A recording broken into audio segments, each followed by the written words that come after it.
Hey guys, this is Isaiah Marchand with HVAC Technical Academy. Today we're going to be talking about the vacuum process, what it is, and what happens if we don't do it. When making a major repair or when installing a new system, it is a crucial step to pull a vacuum on the system. Well, what is the vacuum process? Here we have the vacuum pump. The vacuum pump pulls the vacuum on the system, which removes all non-condensables such as air and moisture from the system.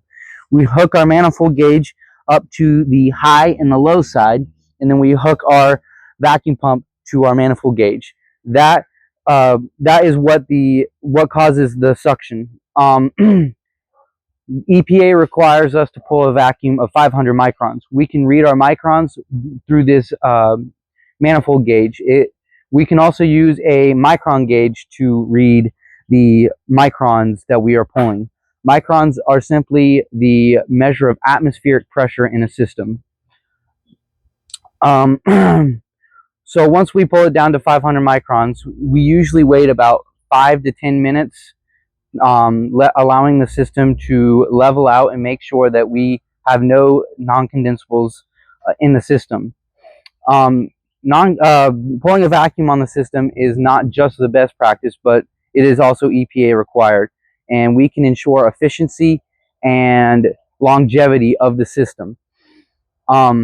Non-condensables in the system can cause damage to the compressor and the evaporator coils. It can also cause freeze up in the evaporator coils because moisture can freeze up in the system if we don't pull it out with the vacuum pump.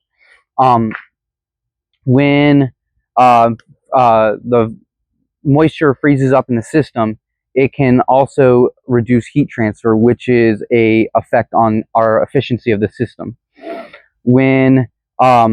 When we have non-condensables in the system, it can cause damage to the compressor and the evaporator coils, which is a major repair and can get very expensive. So once again, this is the vacuum pump, hooks up to the manifold gauge. This is our vacuum line that we hook up to the manifold gauge, and our gauges are hooked up to the high and the low side. This is Isaiah Marchand with the HVAC Technical Academy.